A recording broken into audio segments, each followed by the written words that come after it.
Breaking today, Meghan Markle has put shocking new claims about her marriage to Prince Harry to one side to go out in Los Angeles with her influencer buddy Emma Grede.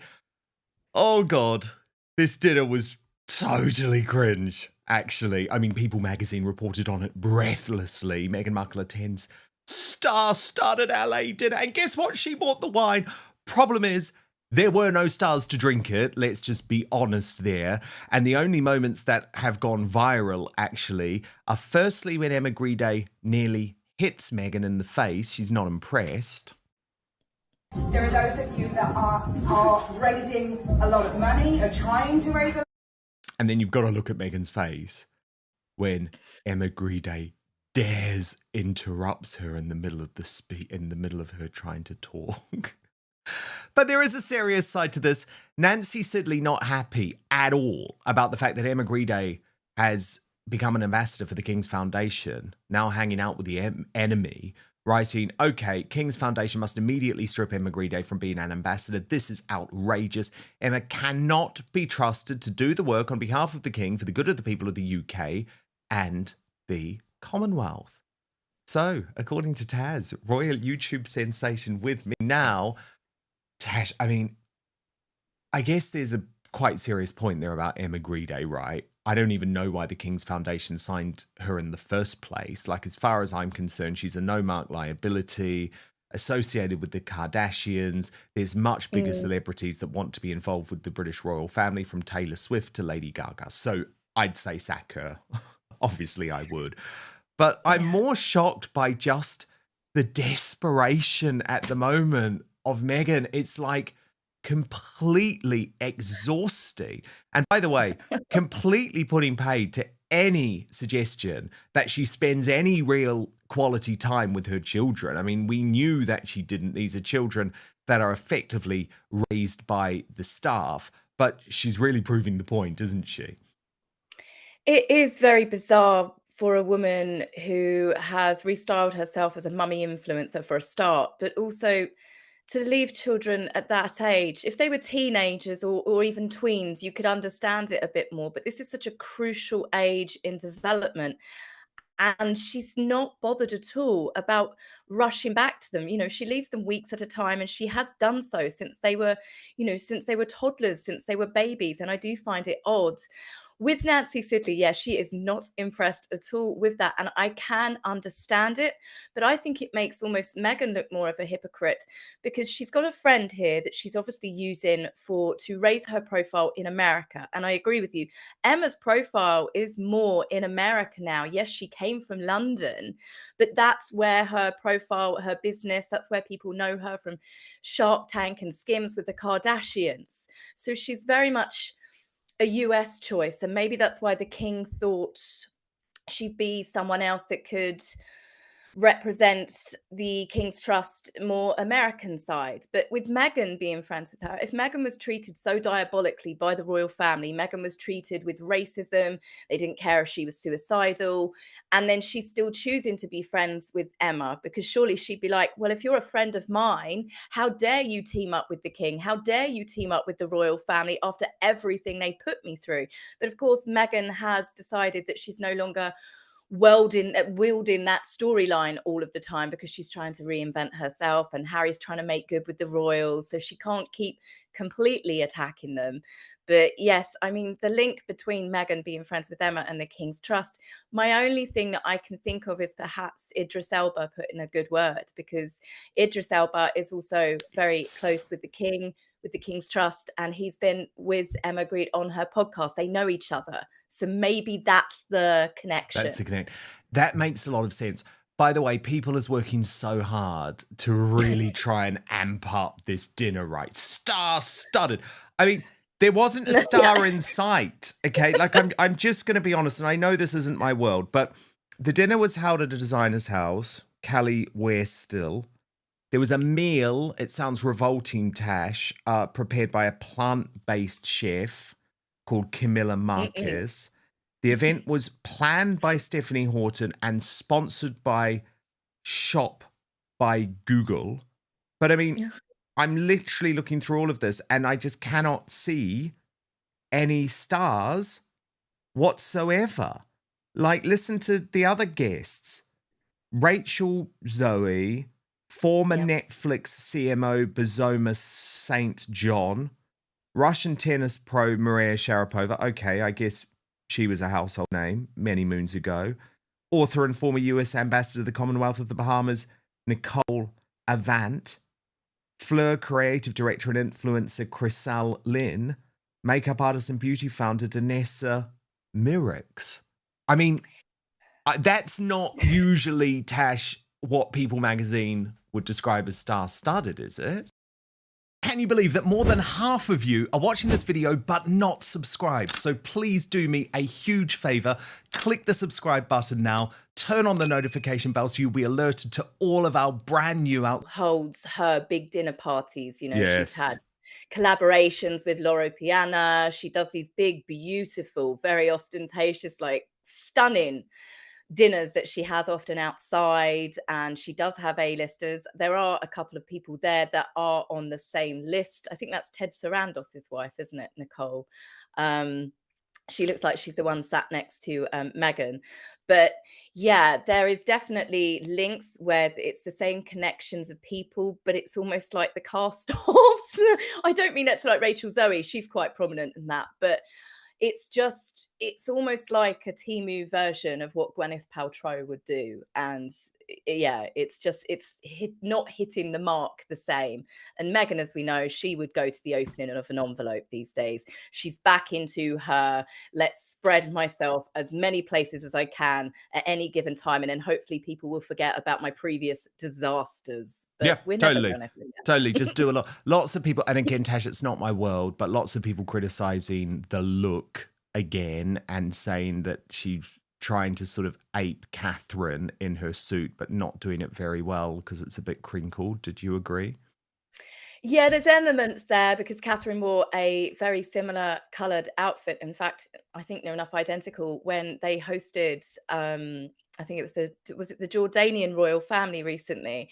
It was, yeah, and it's just weird that she does that the next day. But I also think Meghan is doing these oversized suits because she's trying to definitely, I would say, copy Victoria Beckham. You're seeing it quite a lot. See, look there, perfect example. But there's also an element there where I do think she's trying to restyle herself now as a fashionista, and she's using, because she always has to use someone as the model. And I believe she's definitely trying to copy Victoria Beckham. Yeah, you're seeing quite a lot of that. And by the way, I mean, it is, I think, important to point out that, of course, that friendship with Nicole Avant is very important for Meghan. She will do sort of anything for Nicole because she is the mixed race wife of, well, I don't know if they're married. I think they are married, actually, of Ted Sarandos. And so effectively that friendship did keep Meghan in work, basically. Yeah. And there they were. Remember, they went to the Beyonce concert together, didn't they? Anyway. Social climber. She's the social climber. She's a very seasoned and very skilled social climber. Nobody can knock Meghan for her talents at being able to social climb. She knows exactly what she's doing, who she needs to keep sweet. And these are the exact same people whenever you hear them going, but Meghan's so lovely. Meghan's the sweetest person I've ever met. And that's because she wants something from you. If she sees you as anything beneath her, or if you are of no longer use to her, then her true personality comes out, and it's just not nice. And of course, a lot of this, as you say, is about moving on from really negative headlines very quickly. I describe it, Tash, and it is a PR strategy. It's the flood the zone strategy. Just flood the zone. Do so much that no one can really focus on any of the gaffes too much. And there's certainly been a desire to move on from this new Radar Online report about the treatment that Prince Harry is receiving for his balding crown. But the fact that Matthew Acton, who is the reporter behind this, and he is a very well-regarded, long-time British tabloid reporter who used to work for News of the World, actually being prepared to go there about the lack of intimacy between Prince Harry and Meghan Markle. So let me take you through this. Matthew Acton writes, Prince Harry's battle against baldness has taken a very intimate turn, with friends claiming the Duke of Sussex's use of hair loss medication has left him indifferent to the risks of impotence, because his marriage to Meghan Markle has been virtually sexless for years. As RadarOnline.com exclusively revealed, the 41-year-old royal is said to be relying on a cocktail of finasteride and minoxidil to slow his hair loss, even as those close to him say the side effects are a price he's not worried about paying. In recent years, he is said to have turned to pharmaceutical treatments to hold on to what remains. Both finasteride and minoxidil are commonly prescribed to combat male pattern baldness, but carry risks of headaches, mood changes, and sexual dysfunction. A source claimed to Radar Online, Harry is very self-conscious about his hair. He's been using a mix of treatments for a while now. He knows there are potential side effects, but the truth is it doesn't really matter to him anymore. Friends say there's been little intimacy between him and Meghan for a long time since the birth of their second child. They live more like colleagues or co-parents than a couple. The insider added he's joked before about not wanting to go bald like William, but now the joke's on him. He's become obsessed with keeping what's left, even if the meds mess with his hormones. People close to him say he's trading off his manhood for vanity, but at this point, it's about control. His appearance is one of the few things he can still feel he can manage. Photographs taken recently in his adopted home of Montecito showed the Duke's crown noticeably thinning, despite earlier speculation that he may have undergone a transplant after appearing with fuller hair in 2016. Observers have pointed out the contrast between his receding hairline and the digitally enhanced dark-haired images used in promotional material for his former role at the mental health company Better Up. Friends of the Duke suggest his obsession with appearance has grown since moving to Los Angeles. He's surrounded by people who look perfect. Another source said that environment puts a lot of pressure on him. He's been struggling to fit in, and he hates being reminded that he's aging. For Harry, losing his hair feels like losing control, and he's already lost so much. Rumours of strain in the Sussexes' marriage have circulated for months, with insiders claiming the couple's relationship cooled after the birth of their daughter Lily 4 years ago. They barely touch, an insider claimed. Harry still loves Meghan, but the spark is gone. Whether the meds make a difference or not, the bedroom door's been closed a long time. And it's interesting because on the same day, Tash, Rob Shooter has also reported about what he describes as Harry's Hollywood hair makeover. And Shooter Scoop reveals that Harry has been consulting quietly, he says, with top Beverly Hills hair restoration experts to keep his royal locks camera ready. And Rob Shooter quotes an insider as saying he's been in touch with specialists about everything from transplants to plasma therapy. He wants natural results, just more of them. And he says, and this is very similar to what Radar's reporting, Tash, he's surrounded by actors and influencers. He wants to look confident on camera, not like the before photo. He's likely doing preventative work. The improvement is small but noticeable. Friends insist it isn't about vanity, but rather about confidence. He's in the spotlight on documentaries, talk shows, global stages. He wants to feel good when the cameras roll. He's a Hollywood Duke now, and in LA, even royalty get touch-ups. So very interesting, isn't it, Tash, that these two reports emerge.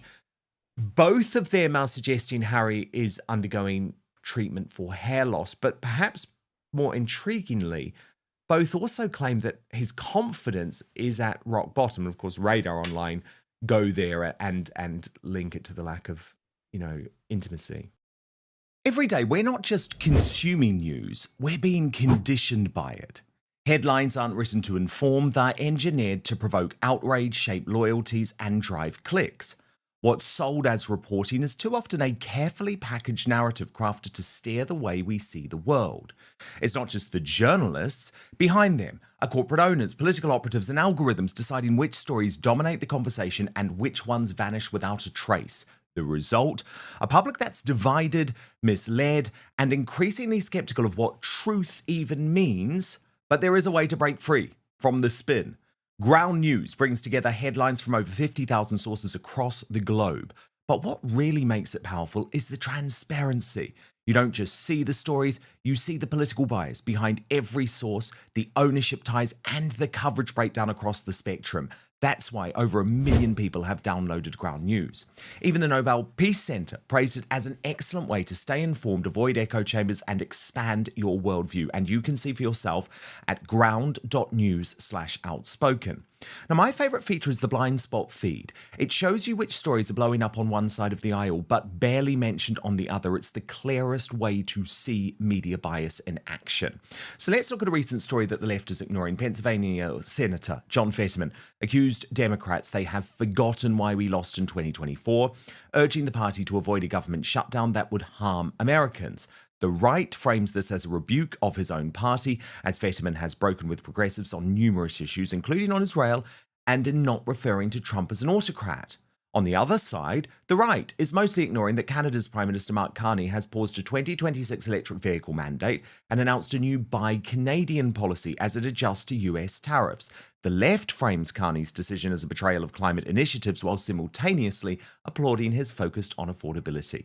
With every story, Ground News shows you the entire spectrum of who's reporting from left, from right, from the centre, how reliable each source is, and who owns each outlet. It's everything the corporate press doesn't want you to see. And right now, you can get 40% off the Vantage plan, which gives you unlimited access to all the features I personally use for less than a cup of coffee. Just visit ground.news/outspoken, click the link in the description box below, or scan the QR code on screen. That's ground.news/outspoken.